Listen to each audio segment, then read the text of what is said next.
में आप सभी का स्वागत करता हूं। अब हम लोग आज हमारे चैनल को पूरा 1 महीना हो गया वीडियो डालते हुए, और आज 1 महीना पूरा होने पे हम हिंदी भाषा के हिंदी को लेके आए हैं आपके सामने। हिंदी को मैं आपको कंपटीशन लेवल पे जितने भी क्वेश्चन आते हैं इसमें उससे जुड़े हुए सारे जितने भी तथ्य हैं, पॉइंट हैं, उनका यहाँ पे विस्तार पूर्वक आपको बताऊंगा, और केवल उन्हीं बिंदुओं को मैं स्पर्श करने का प्रयास करूंगा जिनको एग्जाम में, किसी भी एग्जाम में, जैसा कि आप थंबनेल पे देखेंगे तो UP TET, C TET, UP triple SC, तो यूपी ट्रिपल एससी के अंतर्गत लेखपाल आ जाता है आपका वीडियो का एग्जाम, या यूपीपी की जो भी वैकेंसी आएगी तो उससे जुड़े हुए जो भी परीक्षा में प्रश्न पूछे जाते हैं, मैं आशा करूंगा कि उसे आप मेरी वीडियो देखने के बाद हल कर सकें। अब हिंदी जो है, हिंदी को हम लोग 3 भाग में बांटते हैं। पढ़ने अध्ययन की दृष्टि से हिंदी को 3 भाग में, एक भाषा खंड में, दूसरा व्याकरण खंड में और तीसरा साहित्य में। इन तीनों का क्रम पूर्वक अध्ययन किया जाएगा। भाषा खंड में हम ये जानेंगे कि लिपि क्या होती है, भाषा क्या होती है, हिंदी भाषा का विकास कैसे हुआ, और हिंदी की जो उपभाषाएं हैं, बोलियां हैं, उनका क्षेत्र कौन कौन सा है, किस बोली के अंतर्गत कौन सी, किस भाषा के अंतर्गत या उपभाषा के अंतर्गत कौन सी बोलियां आती हैं। इन सारे बिंदुओं का अध्ययन हम किसमें करेंगे? भाषा खंड में करेंगे। व्याकरण खंड में हम क्या पढ़ेंगे? संज्ञा सर्वनाम पढ़ेंगे, छंद पढ़ेंगे, वाक्यों का शुद्धिकरण पढ़ेंगे, तो संधि पढ़ेंगे, समास पढ़ेंगे, अलंकार, जितने भी व्याकरण से पॉइंट हैं सब इसमें पढ़ेंगे। और साहित्य में हिंदी को कितने काल में बांटा गया, और हिंदी के साहित्य से मतलब कि नाटक होता है आपका, या जो भी जितने साहित्य से जुड़ी हुई चीजें हैं, गद्य पद्य से जुड़ी हुई चीजें हैं, सबका अध्ययन हम लोग साहित्य खंड में करेंगे।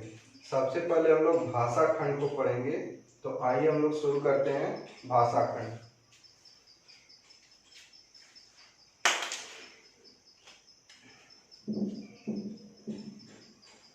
देखिए, सबसे पहले हमें ये जानना होगा कि 2-3 चीजें हमें जाननी है। अभी हम आपको बताएंगे कि हिंदी की उत्पत्ति कैसे हुई, लेकिन सबसे पहले हमें ये जानना है कि भाषा क्या होती है। भाषा क्या होती है? तो भाषा भाष धातु से बना एक शब्द है जिसका अर्थ होता है विचार प्रकट करना।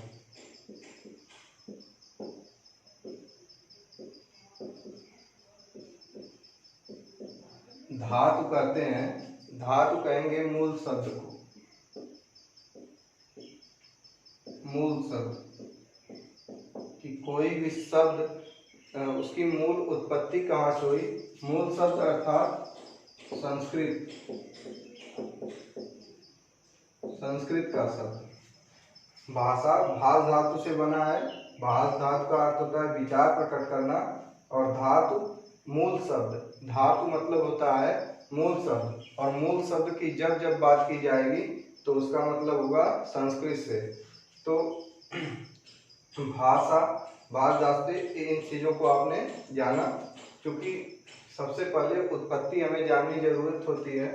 अब भाषा, देखिए, अब जैसे भाषा हम लोग जान लिए, लेकिन भाषा बनती कैसे है, भाषा होती क्या है, इस बात को भी जानना है। तो सबसे पहले हम लोग अपने विचारों का आदान प्रदान जब करते हैं तो उसे कहते हैं बोली। ध्यान से समझिए, हम लोग अपने विचारों का आदान प्रदान करते हैं तो उसे कहते हैं बोली। बोली किसी एक क्षेत्र विशेष के अंतर्गत बोली जाती है। एक जगह की बोली, यहाँ की बोली, पूर्वांचल की बोली पश्चिमांचल से अलग होगी, हरियाणा से अलग होगी, राजस्थान। बोली जो होती है ये क्षेत्र विशेष की होती है, इसमें साहित्य रचना नहीं होती है।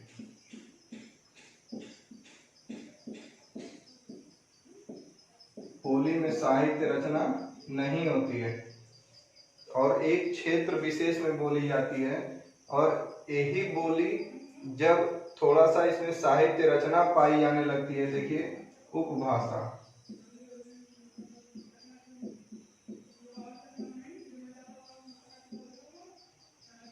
उपभाषा किसे कहते हैं? जब बोली का क्षेत्र थोड़ा सा विस्तृत हो जाता है, बोली का क्षेत्र थोड़ा सा विस्तृत हो जाता है और उसमें कुछ एक साहित्य रचनाएं पाई जाने लगती हैं, तब उसे क्या कहते हैं? उपभाषा। बोली का क्षेत्र जब थोड़ा सा विस्तृत हो जाता है और उसमें कुछ एक साहित्य रचनाएं पाई जाने लगती हैं, तब उसे कहते हैं उपभाषा। और उपभाषा जब विकसित होती है उसे कहते हैं भाषा। बोली, उपभाषा, भाषा। जब साहित्यकार, मतलब जो हिंदी के साहित्यकार होते हैं, जो श्रेष्ठ उसमें उसके गद्य एवं पद्य के कवि लेखक होते हैं, जब वह क्या करते हैं? उपभाषा को मान्यता प्रदान कर देते हैं। जब साहित्यकार उपभाषा को मान्यता प्रदान कर देते हैं, तब वह भाषा क्या हो जाती है? भाषा हो जाती है। तो हमने जानने का प्रयास किया भाषा, और भाषा का विकास कैसे हुआ? बोली, फिर उपभाषा, फिर भाषा से। ठीक है, ये हमारा एक थोड़ा सा परिचय हमने करवाया। अब हम इसके बाद आपको परिचय कराने चल रहे हैं लिपि क्या होती है। जो हमारी हिंदी भाषा होती है, यह हिंदी देवनागरी लिपि के अंतर्गत आती है। हिंदी देवनागरी लिपि के अंतर्गत आती है। तो हम जानने का प्रयास करेंगे कि लिपि क्या होती है। भाषा तो हमने जाना ही, और देखेंगे कि लिपि और भाषा में मूलभूत अंतर क्या होता है। भाषा हमने क्या बताया कि बोली का विकसित रूप है भाषा। बोली मतलब अपने विचारों का आदान प्रदान करना को एक तरह से भाषा ही है कि हम अपने विचारों का आदान प्रदान कर रहे हैं। लिपि जो होती है, देखिए यह मौखिक इकाई है, मौखिक है, और लिपि लिखित। जब कोई ध्वनि, जब किसी ध्वनि को हम लिखित रूप दे देते हैं तो वह क्या हो जाती है? लिपि हो जाती है। और जब तक वह ध्वनि मौखिक में रहती है तब तक क्या होती है? भाषा। और भारत में जितनी भी लिपियां हैं सब किसके अंतर, कहाँ से उत्पत्ति हुई है इनकी? तो ब्राह्मी। देखिए लिपि मतलब होता है किसी भी ध्वनि का लिखित रूप, और सभी जो लिपियां हैं भारत में वह कहाँ से उत्पत्ति हुई उनकी? ब्राह्मी से। और भाषा का मतलब क्या होता है कि मौखिक रूप। भाषा का मतलब मौखिक रूप और लिपि का मतलब लिखित रूप। अब थोड़ा सा यहीं पे देख लेते हैं कि देवनागरी लिपि क्या होती है और उसकी विशेषता क्या है।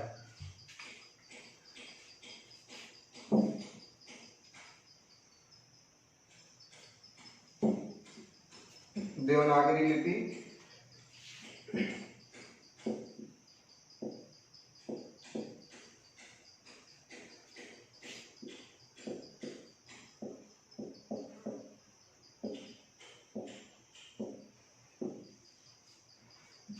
हमारी जो हिंदी भाषा होती है, देवनागरी लिपि,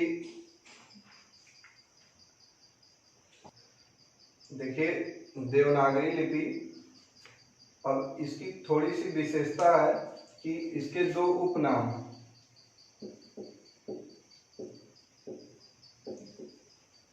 देवनागरी लिपि की दो उपनाम है, लोकनागरी अथवा हिंदी लिपि इसे कहते हैं। और इसकी एक विशेषता ये और है कि यह बाएं से दाएं तरफ लिखी जाती है।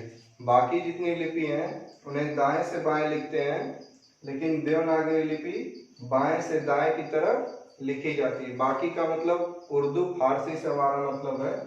तो देवनागरी लिपि, इसे उपनाम लोकनागरी और हिंदी लिपि बाएं से दाएं लिखी जाती है, और यह अक्षरात्मक लिपि।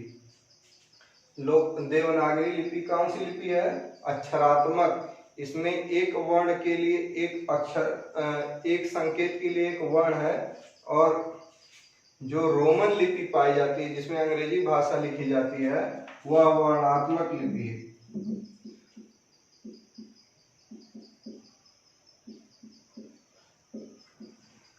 देवनागरी लिपि अक्षरात्मक लिपि और रोमन लिपि किसमें है?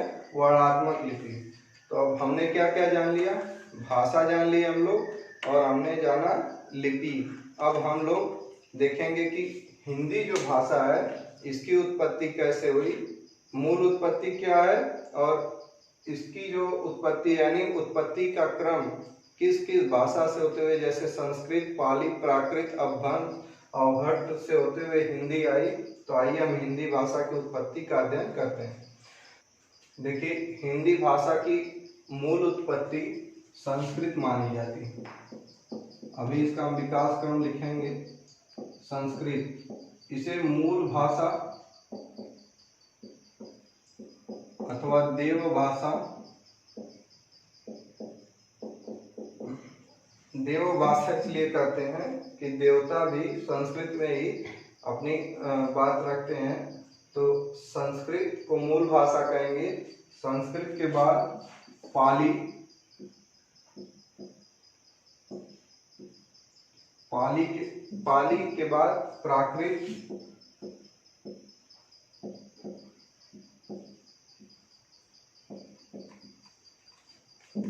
संस्कृत, पाली, प्राकृत, फिर अपभ्रंश,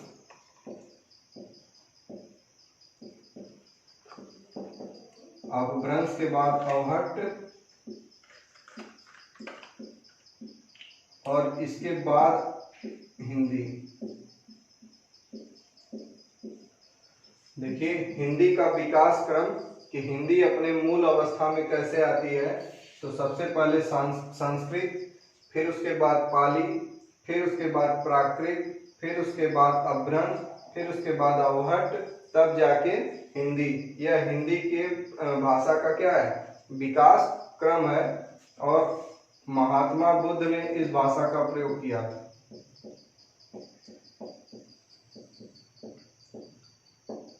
पाली भाषा का, महात्मा बुद्ध ने पाली भाषा का प्रयोग किया था। और उसके बाद प्राकृत भाषा आई, फिर अपभ्रंश, फिर अवहट्ट, फिर हिंदी।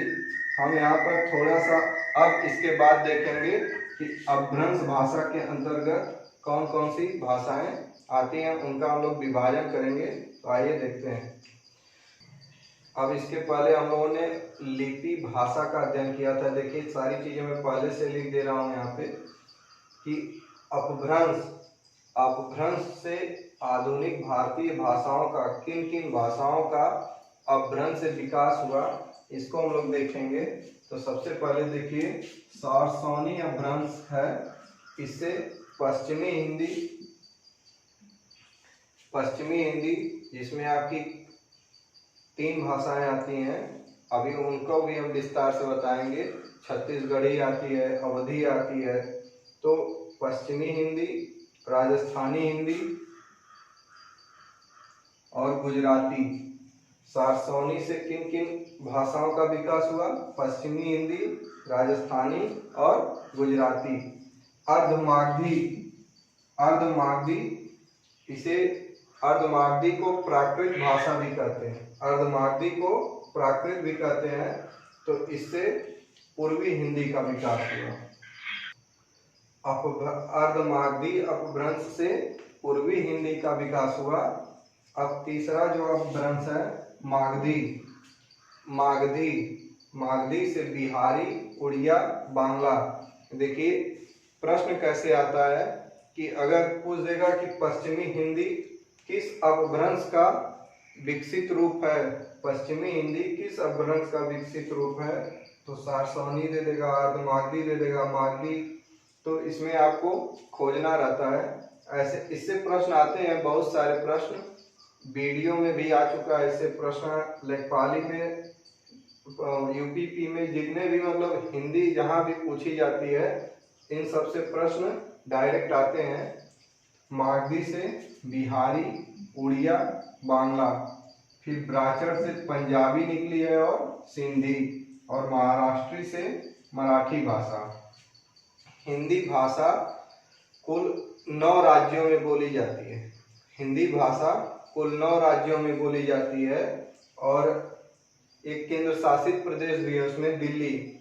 हिंदी भाषा 9 राज्यों में बोली जाती है। ये हमने आपको क्या बताया, अपभ्रंश से आधुनिक भारतीय भाषाओं का विकास। अब हिंदी को जो है 5 वर्गों में बांटा गया है। हिंदी भाषा को 5 वर्गों में बांटा गया है और उन 5 से 17 उपभाषाओं का विकास हुआ है। तो आइए उनको देखते हैं और फिर उसके बाद बताएंगे कि वह 9 राज्य कौन कौन से हैं जहाँ हिंदी बोली जाती है। देखिए, हिंदी को जो है 5 वर्गों में बांटा गया है और देखिए, जैसे पहला वर्ग 1, 2, 3, 4, 5। नीचे जो 5वां वाला है देखिए, राजस्थानी, पश्चिमी हिंदी, पूर्वी हिंदी, बिहारी, पहाड़ी। पहाड़ी वाले हिस्से को जब हम 4 बता लेंगे तो इसको ऊपर लिख देंगे। तो सबसे पहले इसे देख लीजिए कि उपभाषा राजस्थानी में कौन कौन सी बोलियां आती हैं और उनका मुख्य क्षेत्र क्या है। परीक्षा में सीधे यही क्वेश्चन पूछेगा कि जैसे देखिए यहाँ पे हमने लिखा है खड़ी बोली। खड़ी बोली किस उपभाषा के अंतर्गत आती है? खड़ी बोली किस उपभाषा के अंतर्गत आती है?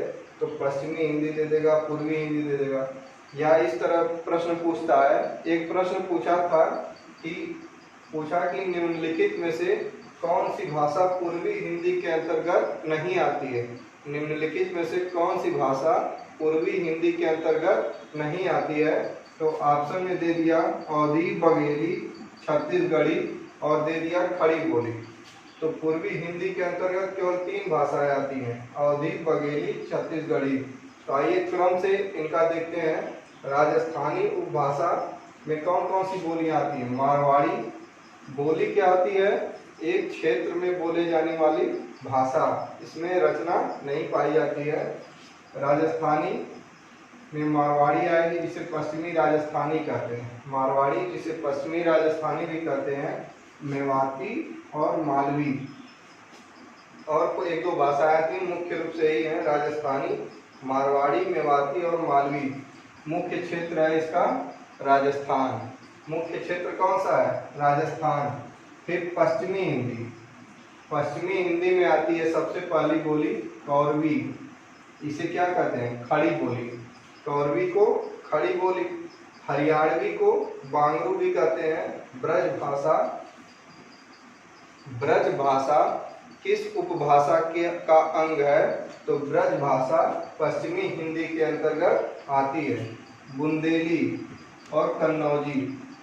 पश्चिमी हिंदी कौरवी, हरियाणवी, ब्रज भाषा, बुंदेली, कन्नौजी, ये इतनी भाषाएं किसके अंतर्गत आती हैं? पश्चिमी हिंदी के अंतर्गत। पूर्वी हिंदी अवधी, बघेली, छत्तीसगढ़ी। पूर्वी हिंदी सबसे ज्यादा परीक्षा में पूछे जाने वाला सवाल यही है पूर्वी हिंदी से। तो पूर्वी हिंदी के अंतर्गत अवधी आती है, बघेली और छत्तीसगढ़ी। इसे बोलते हैं मध्य प्रदेश में, छत्तीसगढ़ और उत्तर प्रदेश में। पूर्वी हिंदी कहाँ कहाँ बोली जाती है? तो मध्य प्रदेश में, छत्तीसगढ़ में और उत्तर प्रदेश में। बिहारी के अंतर्गत देखिए कौन कौन सा आता है? भोजपुरी। भोजपुरी किसके अंतर्गत आती है? बिहारी के अंतर्गत भोजपुरी, मगही, मैथिली। यह भी परीक्षा में सवाल पूछा जाता है कि बिहारी, भोजपुरी, मगही, मैथिली। अब देखिए थोड़ा बीच बीच में इंटरप्शन हो जाता है तो टेक्निकल दिक्कत है, उससे ज़्यादा परेशान न रहिए। बिहारी के अंतर्गत कौन कौन सी आती है? भोजपुरी, मगही और मैथिली। इससे भी प्रश्न केवल बस इतना ही पूछा जाएगा आपसे कि यह तीनों दे देगा कि निम्नलिखित में से कौन सी भाषा या कौन सी बोली बिहारी का अंग नहीं है। तो 3 ए दे देगा और एक चौथा दे देगा अवधी, बघेली, छत्तीसगढ़ी में से दे सकता है या मारवाड़ी, मेवाती दे देगा। और देखिए बिहारी कहाँ कहाँ बोली जाती है? बिहार और यूपी में। सिंपल सी बात है, बिहार और यूपी जो राज्य हैं, पड़ोसी राज्य हैं, यहाँ पर भोजपुरी भी बोली जाती है, मगही तो बिहार में ही बोली जाती है, और मैथिली भी पूरा एक तरह से अगर ब्रज का थोड़ा क्षेत्र छोड़ दिया जाए तो इसे भी ज़्यादातर बिहार में बोला जाता है। तो अब देखिए 4 भाषा हो गई। अब एक पहाड़ी है, इसको हम यहाँ मिटा के लिख दे रहे हैं ऊपर। पहाड़ी में कौन कौन सी भाषा आती है, बोली आती है? तो पहाड़ी में कुमाऊनी,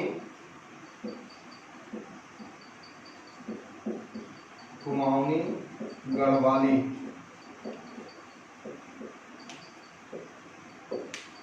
यह जगह के भी नाम है, यह जगह के भी नाम है उत्तराखंड और हिमाचल।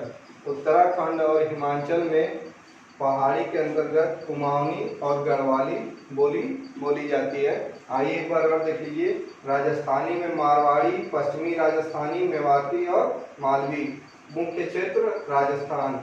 पश्चिमी हिंदी में कौरवी, जिसे खड़ी बोली भी कहते हैं। हरियाणा और उत्तर प्रदेश हरियाणवी को बांगरू। ब्रजभाषा बुंदेली, कन्नौजी सभी किसके अंतर्गत आते हैं?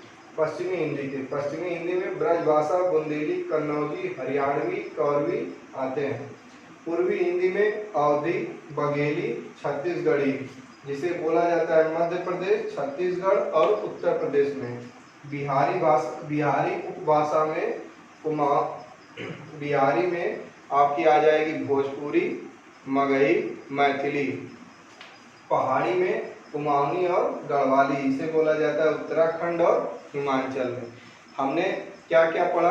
भाषा, लिपि, अपभ्रंश और उससे विकसित भाषाएं, फिर हिंदी के जो 5 वर्ग हैं भाषाओं के, उनको और उनसे विकसित बोलियों का अध्ययन हमने किया। अब हम आपको एक जगह से और थोड़ा सवाल आता है, राज्य कौन कौन से हैं जहाँ हिंदी भाषा बोली जाती है? तो आइए हम 9 राज्यों को यहाँ पे क्रम से लिख दे रहे हैं ताकि आप उसको याद कर सकें।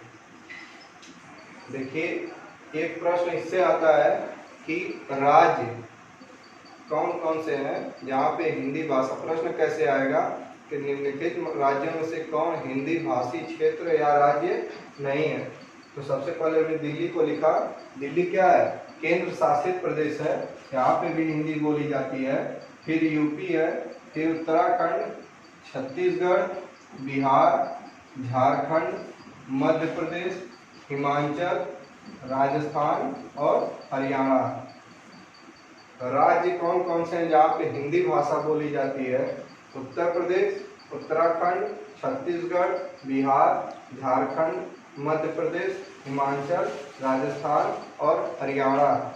ये 9 राज्य हैं जहाँ पे हिंदी भाषा बोली जाती है। जितनी चीज़ें हमने आपको बताया, ये भले से इसका विस्तार जानने की ज़रूरत नहीं है, लेकिन जितने भी पॉइंट यहाँ पे लिखाए गए सारे एग्जाम में पूछे जाते हैं और डायरेक्ट पूछे जाते हैं। थोड़ा सा भी इसमें कोई विस्तार नहीं होता है, डायरेक्ट पूछा जाएगा कि निम्नलिखित भाषाओं में से कौन पूर्वी हिंदी के अंतर्गत नहीं आता है। तो 3 ऑप्शन ये दे देगा, चौथा एक अन्य देगा जो पूर्वी हिंदी के अंतर्गत नहीं आता है। क्षेत्र पूछता है और या राज्य पूछेगा। और इसी के साथ जो भाषा का विकास था, मतलब पहला खंड, उसमें उसका हम लोगों ने अध्ययन किया। अब इसके बाद हम लोग व्याकरण पे चलेंगे, जहाँ जो भी टॉपिक हमें लगेगा पढ़ाने लायक पहले है उसका क्रम से अध्ययन आपको करवाएंगे। समास है, संधि है, वर्णमाला का ज्ञान है, आपको सब कुछ बताया जाएगा यहाँ पे। बस आप लोग हमारे चैनल के साथ बने रहिए और सब्सक्राइब ना किए हो तो इसे सब्सक्राइब कर दीजिए और ज़्यादा से ज़्यादा लोगों के पास शेयर करिए। बहुत बहुत धन्यवाद।